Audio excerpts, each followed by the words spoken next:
13 de junho de 2025. O mundo é surpreendido com a notícia de que 200 caças israelenses atacaram o Irã. Logo depois, o Irã responde, mandando mais de 100 drones para cima de Israel. Assim começa uma das maiores crises da história recente do Oriente Médio. Durante vários dias, as duas nações se atacam constantemente, com muita destruição e mortos dos dois lados. O mundo começa a temer que a briga incendeie de vez a região, que já é muito instável. De repente, os Estados Unidos ameaçam se envolver diretamente no conflito e poucos dias depois, bombardeiam com tudo as instalações nucleares iranianas. Sim, a maior parte dessas explosões acontece em locais com materiais radioativos que podem inclusive armazenar bombas nucleares. Será que a gente está olhando para o começo da Terceira Guerra Mundial?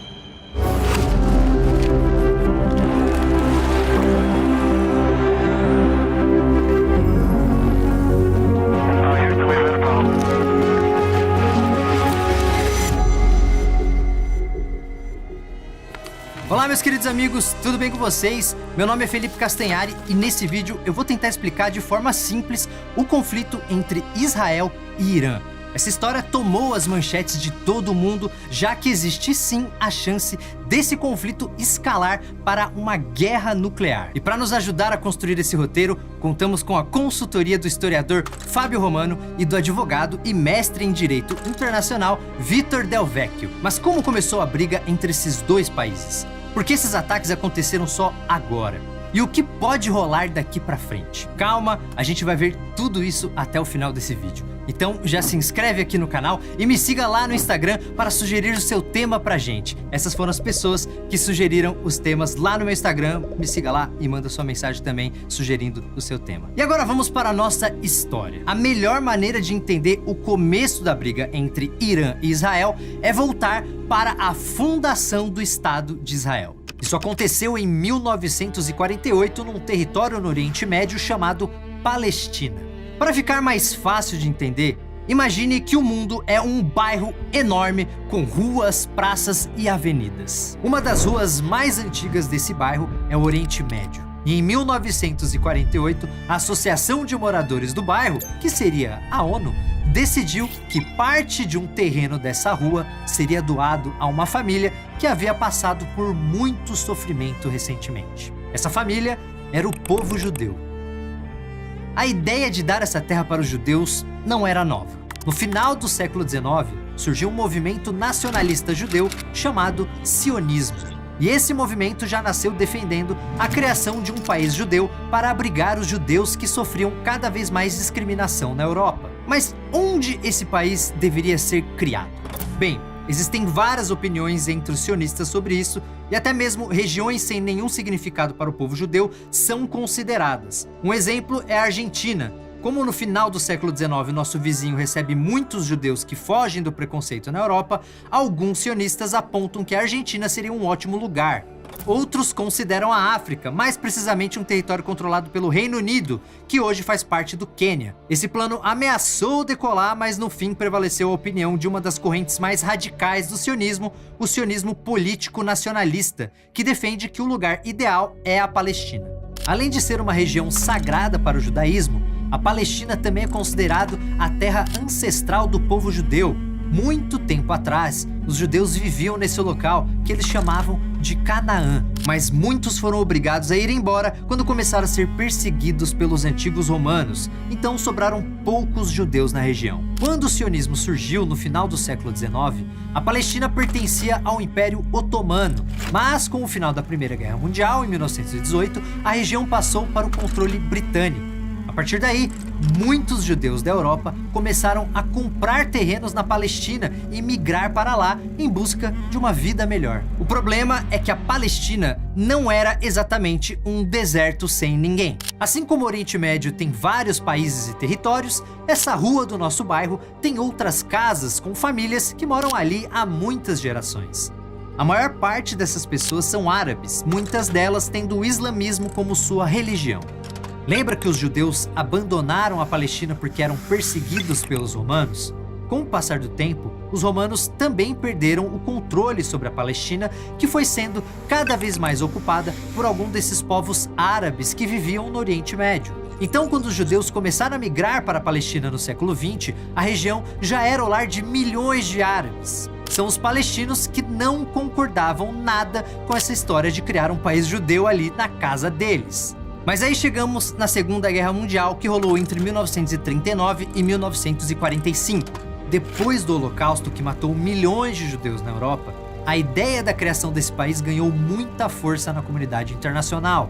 Então a ONU, que tinha acabado de ser criada, propôs que uma parte da Palestina fosse destinada ao povo judeu. Os palestinos foram completamente contra essa divisão do território, mas boa parte da comunidade internacional apoiou a ideia e o povo judeu pôde construir sua casa nesse local. E essa casa ficou pronta em 1948, quando lideranças judaicas declararam a fundação do Estado de Israel. E o relacionamento entre Israel e seus vizinhos é cheio de brigas desde o primeiro dia. Na verdade, os problemas começam antes mesmo da fundação de Israel. Isso porque a partir do momento que a resolução da ONU é aprovada em 1947, um número cada vez maior de judeus começa a ocupar terrenos na Palestina. E muitos desses terrenos nem faziam parte desse acordo inicial. Mas esse processo acontece junto com a ação de grupos paramilitares sionistas que usam violência e ameaças para expulsar os palestinos de suas terras. Existem até acusações de guerra biológica, com postos de aldeias sendo envenenados. Em poucos meses, cerca de 800 mil palestinos perderam suas casas e mais de 500 vilas, bairros e assentamentos palestinos são abandonados ou destruídos. Israel sempre negou essas atrocidades, mas de uns anos para cá, alguns historiadores israelenses começaram a questionar essa versão oficial. Fato é que os palestinos chamam isso de Nakba, uma palavra que pode ser traduzida como catástrofe. E para eles isso significa muito mais que perder sua casa ou o que tinha dentro dela. Mas eu volto para isso depois, porque precisamos falar também de outras brigas que aconteceram na época da fundação de Israel. Essas brigas não envolvem só os palestinos. Boa parte dos povos árabes que moram nas outras casas da rua também não querem judeus ali. Para eles, a Palestina sempre foi e sempre será árabe. Muitas dessas brigas entre Israel e seus vizinhos ficam só nos xingamentos e ameaças. Mas, algumas vezes, a coisa descamba para pancadaria, com a galera literalmente se socando no meio da rua. Em algumas dessas brigas, Israel chegou até mesmo a aumentar a sua propriedade. Ele fez isso usando suas forças para ocupar e controlar partes de terrenos de alguns dos vizinhos com quem ele tinha esses conflitos, como a Jordânia, Síria e Egito. E um dos grandes trunfos de Israel é sua parceria com os Estados Unidos, um dos moradores mais ricos e poderosos do bairro inteiro. Os dois são muito amigos, então sempre que alguém ameaça Israel, os Estados Unidos aparecem na mesma hora para ver o que tá acontecendo aqui. Opa, quem foi? Então não são só os Estados Unidos que ficam de olho nesse lugar. Embaixo dessa rua existe petróleo suficiente para abastecer a maior parte dos postos de gasolina desse bairro inteiro. Então, os moradores mais poderosos do bairro, que compram esse petróleo, querem sempre aumentar a sua influência entre os povos que vivem nessa rua. Às vezes, isso é feito na conversa. Outras vezes, na violência, na porrada. Ah, e uma coisa importante. Nessa rua também rolam brigas que não envolvem Israel. Alguns moradores árabes têm problemas antigos com seus vizinhos que também são árabes. E muitas vezes, isso dá confusão. E mesmo não árabes se envolvem nas brigas. Sim, além de árabes e judeus, existem outros povos nessa rua. E um deles é muito importante para nós: os persas. É aí que entra o Irã. Em 1979, explodiu a Revolução Iraniana. O governo do Irã, que até então era parça dos Estados Unidos, foi deposto e o país se tornou uma teocracia, ou seja, um país onde as leis e o poder político são totalmente vinculados a alguma religião. No caso do Irã, essa religião é o islamismo, que é a predominante no Oriente Médio. Com essa mudança, o Irã passou a ser governado por um líder supremo, o Ayatollah, que é o chefe político e religioso do país. Acontece que o Ayatollah odeia a interferência dos Estados Unidos na sua rua e também acredita que a Palestina deve permanecer ocupada pelos palestinos. Afinal, para esse novo governo do Irã, a criação do Estado de Israel é apenas uma estratégia dos Estados Unidos para aumentar a sua influência no Oriente Médio. E isso é algo que bate de frente com os interesses iranianos na região. Foi assim que o Irã também virou a cara para Israel, se tornando um de seus inimigos mais poderosos. Somando as brigas e todos esses atores envolvidos, essa rua é tensa por todos os motivos possíveis, e avançando pelas décadas e chegando até o século XXI, isso não melhora muito. Pelo contrário, vamos olhar a situação em 2015 que vocês vão ver que é um momento importantíssimo nessa história. Em 2015, Israel continua em pé de guerra com muitos vizinhos que odeiam ele e os Estados Unidos. E o Irã, que foi ganhando cada vez mais influência sobre outros moradores da rua, agora é o grande inimigo de Israel no Oriente Médio. Para deixar a situação ainda mais complicada, essa rua também é território de algumas gangues bem violentas. Uma é o Hamas, que atua na faixa de Gaza. A faixa de Gaza é um território palestino que, depois das muitas guerras entre Israel e seus vizinhos, ficou espremidinho ali entre Israel e Egito. Outra gangue é o Hezbollah, uma das mais poderosas e que está sempre andando no sul do Líbano. Essas gangues odeiam Israel, os Estados Unidos e seus aliados, que por sua vez classificam elas como terroristas.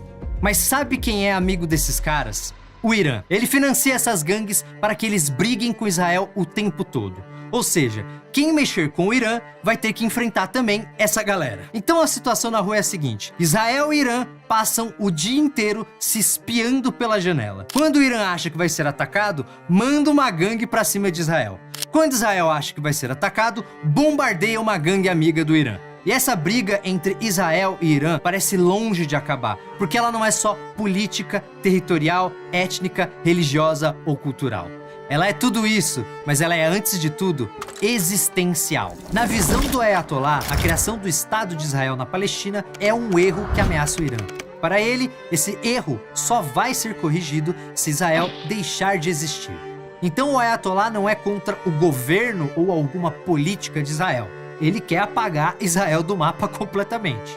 Do outro lado, Israel vem tentando aumentar cada vez mais o tamanho da sua casa para cima do terreno dos vizinhos. E aí o Irã teme que Israel construa uma mansão enorme e comece a mandar na rua inteira.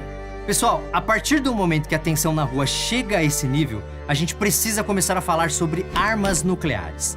Especialmente porque é exatamente isso que nos coloca no centro dos grandes ataques que rolaram alguns meses atrás. Afinal, Israel atacou o Irã dizendo que queria impedir que o seu mais poderoso inimigo construísse armas nucleares. Mas fica a pergunta: o Irã estava realmente prestes a desenvolver essas armas? Bom, para começar a responder isso, vamos olhar como os moradores do nosso bairro lidam com essa questão.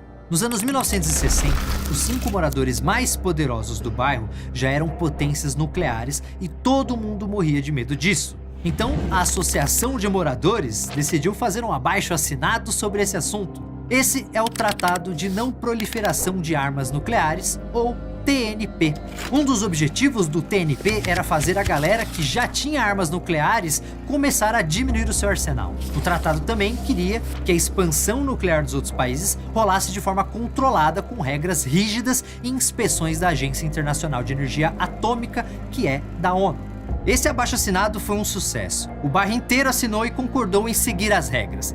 Quer dizer, não o bairro inteiro, mas foi quase. Para vocês terem uma ideia, atualmente somente 5 casas do bairro não participam desse tratado. E o Irã não é uma delas. Ele assinou o TNP e, até onde se sabe, sempre cumpriu todas as regras direitinho, sem chegar perto de desenvolver bombas nucleares. E lembra que eu falei que em 2015 é importante na nossa história? Pois é, neste ano o Irã ganhou um incentivo ainda maior para reduzir o seu programa nuclear. Dinheiro, grana. Em 2015, os moradores mais poderosos do bairro fazem uma proposta para ele. Se você segurar a onda com o seu programa nuclear, várias sanções comerciais com o seu nome serão suspensas. Topa? E isso faz o olho do Irã brilhar.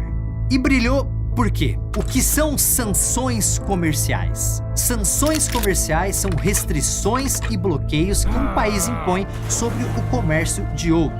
Elas podem ir de ninguém mais pode comprar milho do país X até ninguém mais pode fazer negócio com Y. Quanto mais sanções comerciais um país tiver, menos negócios ele pode fazer com o resto do mundo.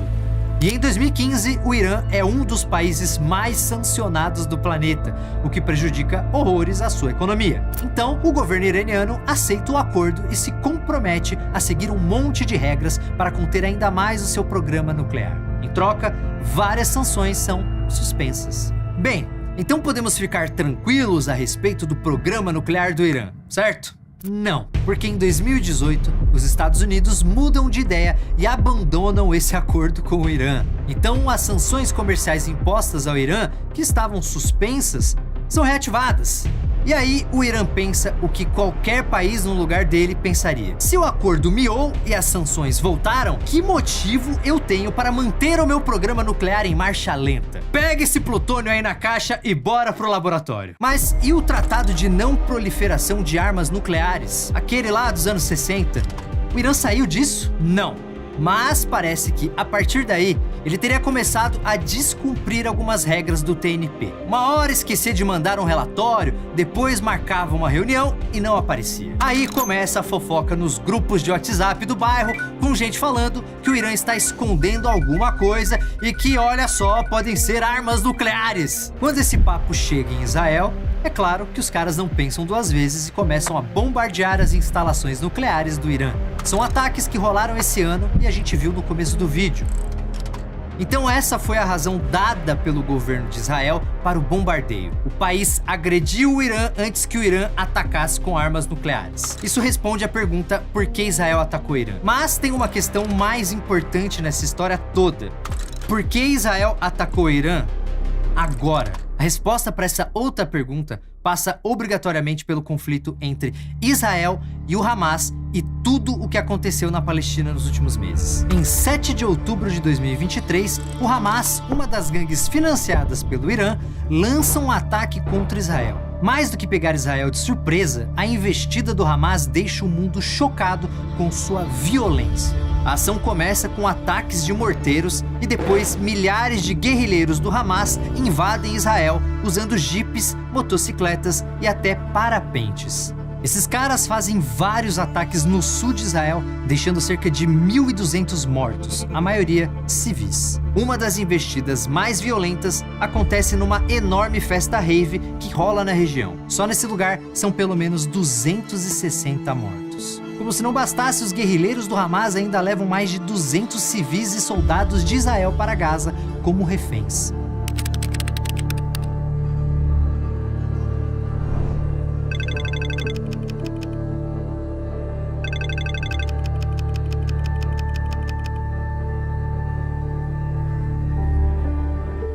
Esse é considerado o maior ataque ao povo judeu desde o Holocausto da Segunda Guerra Mundial e Israel responde imediatamente.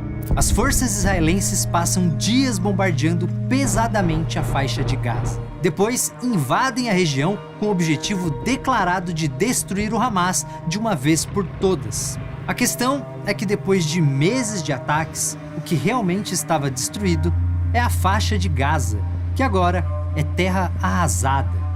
A infraestrutura de Gaza foi totalmente devastada, o que deu início a uma crise humanitária de proporções gigantescas. Do começo dos ataques para cá, 2 milhões de pessoas perderam suas casas em Gaza. A região não tem mais hospitais, remédios, energia, nada. Quase todos os moradores de Gaza estão passando fome e não têm acesso a sequer água potável. Para piorar, Israel impede que as pessoas em Gaza recebam ajuda, chegando a atacar comboios que distribuíam suprimentos entre a população. Israelenses também barraram a entrada de uma frota com 55 navios de vários países que levavam suprimentos e ajuda humanitária para Gaza.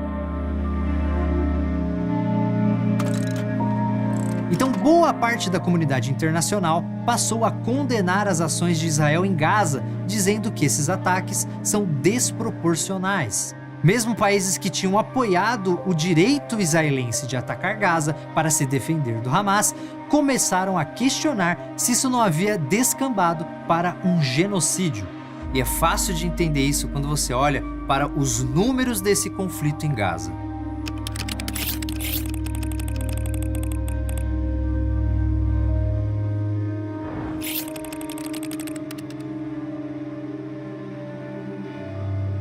A ONU já discutiu diversas maneiras de interromper o conflito em Gaza. O problema é que todas essas tentativas esbarram no poder de veto dos Estados Unidos. Como o país é membro fixo do Conselho de Segurança, ele pode impedir a aprovação de qualquer medida da ONU, mesmo que a maioria dos países seja a favor dessa medida. Durante meses, Israel ataca Gaza e os Estados Unidos vetam qualquer plano de paz proposto na ONU. Em agosto de 2025, após quase 2 anos de conflitos em Gaza, Israel anunciou oficialmente o plano de ocupar a região inteira. A ideia é administrar a região por um tempo até entregá-la para um governo sem relação com o Hamas. Porém, o presidente dos Estados Unidos, Donald Trump, já indicou que talvez tenha outros planos para Gaza. I envision a world, people living there, the world's people. I think you'll make that into an international, unbelievable place. I think the potential in the Gaza Strip is unbelievable, but they've tried the other, and they've tried it for decades and decades and decades. It's not going to work. It didn't work. It will never work. We have an opportunity to do something that could be phenomenal. And I don't want to be cute, I don't want to be a wise guy, but the Riviera of the Middle East, this could be something that could be so bad, this could be so magnificent. Ele até mesmo compartilhou um vídeo feito por IA que mostra a faixa de Gaza transformada numa espécie de Las Vegas. Os criadores do vídeo correram para dizer que aquilo era na verdade uma sátira das suas declarações. Mas não importa, só o fato dessa ideia ter sido ventilada mostra que para os governos de Estados Unidos e Israel, as vidas das pessoas em Gaza não valem muita coisa. Como eu falei mais cedo, a Nakba palestina, que significa catástrofe, vai muito além da perda de terras e casas. Ela mira também o apagamento da cultura e da identidade palestina. Não é à toa que os palestinos dizem que essa catástrofe não acabou em 1948. Basta olhar para Gaza. Ao longo dos anos, a Nakba continuou, seja com ataques militares que ocorriam mesmo antes da existência do Hamas, seja com políticas de Israel para oprimir os palestinos. E a Nakba continua atualmente com tudo o que está acontecendo agora diante dos olhos do mundo inteiro.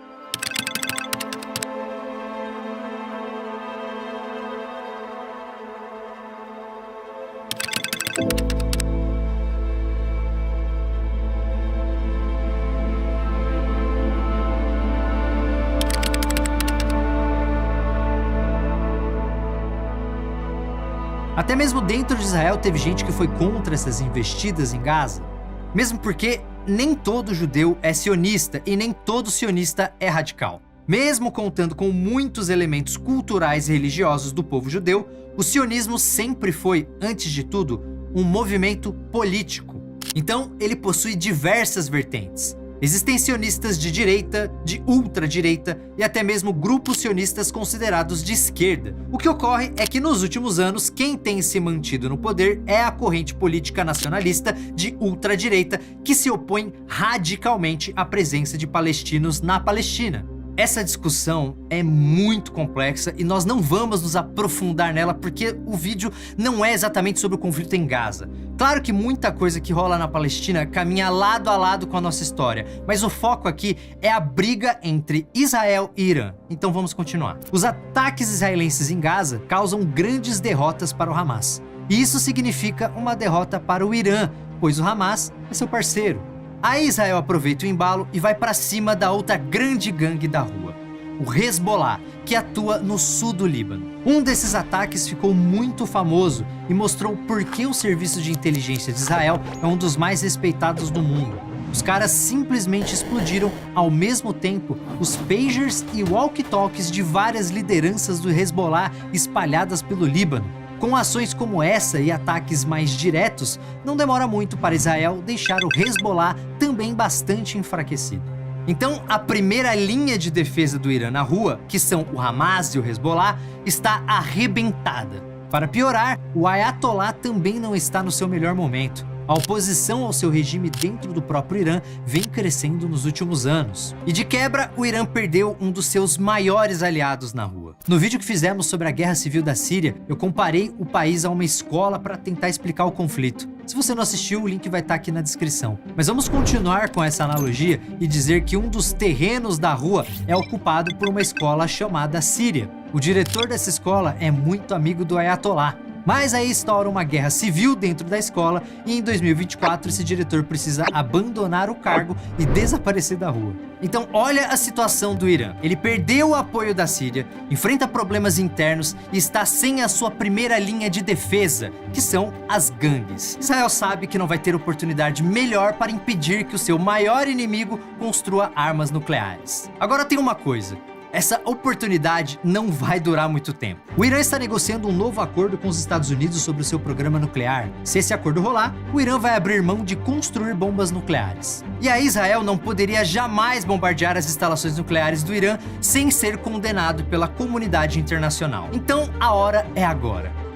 Mas peraí, tem um negócio aí que não tá fazendo muito sentido. Olha só, se esse acordo com os Estados Unidos rolar, o Irã não vai mais tentar criar armas nucleares. E é justamente isso que Israel quer. Então pensa comigo, em vez de Israel jogar bombas no Irã para impedir que ele construa armas nucleares, não seria melhor o governo de Israel só ajudar a fazer esse acordo entre Irã e Estados Unidos ser assinado? Sim, mas o que se diz por aí é que essa não seria a melhor opção na vida de um dos personagens mais importantes e controversos dessa história, Benjamin Netanyahu, o primeiro-ministro de Israel. Dizem que esse cara tem motivos políticos para atacar o Irã justamente agora. Em 2023, Netanyahu está sendo acusado de corrupção e seu governo enfrenta vários protestos em Israel.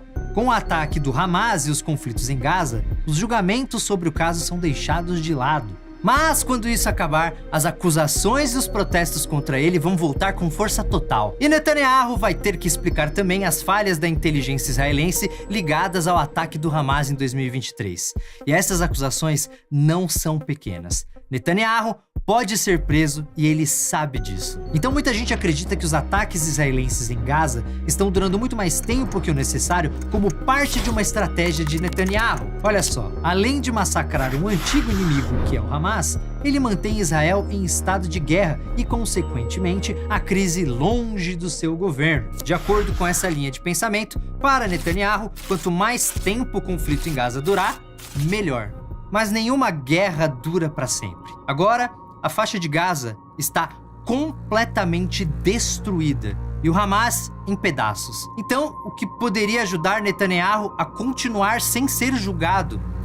Que tal uma nova guerra? Isso nos leva ao Irã, que, como vimos agora há pouco, está enfraquecido em vários aspectos. E atacar o Irã se encaixa perfeitamente nos planos do Netanyahu. Olha só, se ele bombardear o Irã, vai mostrar força para seus vizinhos e, de quebra, deixar o seu principal inimigo na rua ainda mais machucado. E os ganhos também serão internos. Um conflito com o Irã vai manter as acusações contra Netanyahu longe dos tribunais, além de agradar aos grupos nacionalistas de Israel, que são uma das principais bases de seu governo. Então, antes que qualquer acordo entre Irã e Estados Unidos seja assinado e faça o Irã desistir de construir bombas nucleares, Israel ataca. Aí acontece aquilo que já mostrei no início. O Irã revida, Israel ataca, o Irã contra-ataca, até que os Estados Unidos resolvem dar um basta e avisam ao Irã que é bom parar logo com isso. Só que quando o Irã visualiza a mensagem dos Estados Unidos, as bombas estadunidenses já estão explodindo suas instalações nucleares. Os Estados Unidos exigem um cessar-fogo dos dois lados, e aí começa a guerra das narrativas. Israel bate no peito e diz que ganhou o conflito. Irã diz que quem ganhou foi ele. O Irã diz que seu programa nuclear está inteirinho. Já os Estados Unidos dizem que o programa nuclear do Irã voltou para a Idade da Pedra. Cada um diz uma coisa. Mas a verdade é que o Irã sai realmente enfraquecido. Seus ataques provocaram danos e vítimas em Israel, mas a maior parte das suas armas não teve capacidade de passar pelo Domo de Ferro. Esse é o nome do sistema de defesa antiaéreo de Israel, que foi financiado pelos Estados Unidos, que é um dos mais fortes do mundo. Além disso, o conflito terminou com um domínio quase que absoluto dos aviões israelenses no espaço aéreo da região. Para queimar mais um pouco o filme do Irã, China e Rússia, que são suas amigas, passaram longe dessa confusão. Aliás, isso poderia ter mudado toda essa história, sabia? Se além dos Estados Unidos, outra potência tivesse se metido diretamente nesse conflito, a gente poderia estar olhando sim para o começo de uma guerra mundial. Felizmente, isso não rolou. E também não deve acontecer em breve. A Rússia não tem o menor interesse nessa confusão. Ela já tem a guerra da Ucrânia na porta de casa e está de olho na movimentação das casas da Europa Ocidental. E a China, que busca acordos e parcerias com comércios do bairro inteiro, jamais entraria numa briga assim.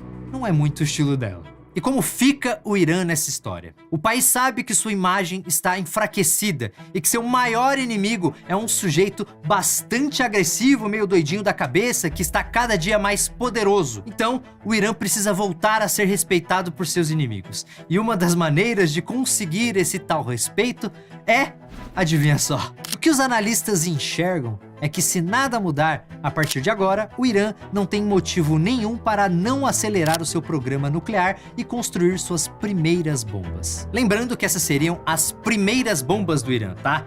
Isso não necessariamente quer dizer que seriam as primeiras bombas nucleares do Oriente Médio. Na verdade, tudo indica que já tem gente com armas nucleares nessa rua. Como eu disse mais cedo, hoje em dia apenas 5 casas no bairro inteiro não participam do Tratado de Não Proliferação de Armas Nucleares. Uma dessas 5 casas é a Índia. Ela nunca concordou com as regras do acordo e na época estava desenvolvendo armas nucleares para se proteger da China e do Paquistão, com quem ela tem um monte de problemas. A segunda casa é justamente o Paquistão, porque se a Índia vai ter, eu também vou ter. Esses dois países não estão no TNP e possuem armas nucleares. Quem também possui armas nucleares e não está no acordo é a Coreia do Norte. Ela assinou o TNP, mas saiu em 2003 alegando que precisava se defender de ameaças externas, especialmente relacionadas aos Estados Unidos. Já a quarta casa é o Sudão do Sul, o morador mais novo do bairro. Esse país foi fundado em 2011, então eles ainda estão se organizando como nação. Por isso podemos afirmar que não tem bomba lá. A quinta e última casa que não faz parte do acordo é Israel. Sim, Israel nunca assinou o Tratado de Não Proliferação de Armas Nucleares.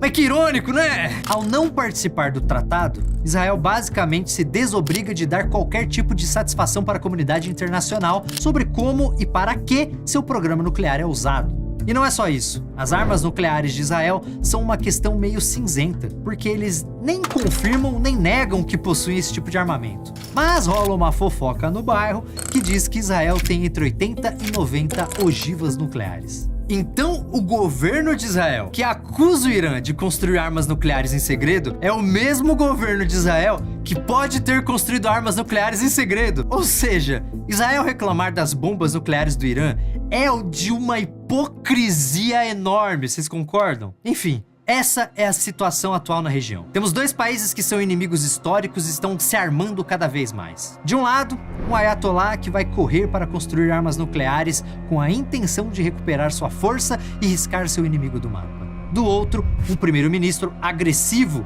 que pode ou não possuir armas nucleares e que aparentemente usa guerras como ferramentas para se manter no poder. Por isso, o clima na rua está longe de ficar tranquilo. E como nenhum lado acredita mais no que o outro fala, o diálogo se torna cada dia mais difícil. E o mais preocupante é que se afastarmos nossa visão e olharmos para o bairro inteiro, vamos ver que essa é apenas uma confusão. Existem outras. Rússia e Ucrânia em guerra. O presidente dos Estados Unidos ameaçando anexar outros países. A Europa Ocidental incrementando cada vez mais suas defesas. Durante décadas, a ONU, mesmo com suas falhas, atuou para evitar confrontos e reduzir a tensão no mundo. Hoje, ela está enfraquecida e parece incapaz de mediar os conflitos do planeta. Talvez seja a hora de repensarmos o modelo da ONU. Ela foi criada após a Segunda Guerra Mundial, em 1945, mas esse mundo não existe mais. Hoje o planeta tem outros desafios e principalmente outros atores no palco. Até mesmo o mapa do planeta de 1945 não existe mais. Vivemos em outro mundo. A ONU precisa se atualizar, repensando os membros do Conselho de Segurança e atualizando suas políticas para se fortalecer e reassumir um papel central na mediação dos conflitos globais. Talvez seja a hora de outros países olharem para uma das únicas partes do bairro que está relativamente em paz: a América do Sul. Quem sabe o mundo não pode aprender uma coisa ou outra sobre isso com a gente, né? Pessoal, esse foi o vídeo explicando o conflito entre Israel e Irã lá no Oriente Médio. Se você achou que esse vídeo valeu a pena, você pode clicar aqui, ó, para fazer uma contribuição pro canal. Eu vou te agradecer muito. E calma, antes de ir embora, você pode clicar aqui para ver o nosso vídeo sobre Charles Darwin, ou então esse aqui sobre o Brasil antes de 1500, que tá muito legal. Obrigado pela sua audiência. Um beijo. Tchau! Lembrando que toda pesquisa e revisão do canal é feita pelos especialistas do FTD Sistema de Ensino, uma parceria que nos ajuda a trazer sempre o melhor conteúdo para vocês.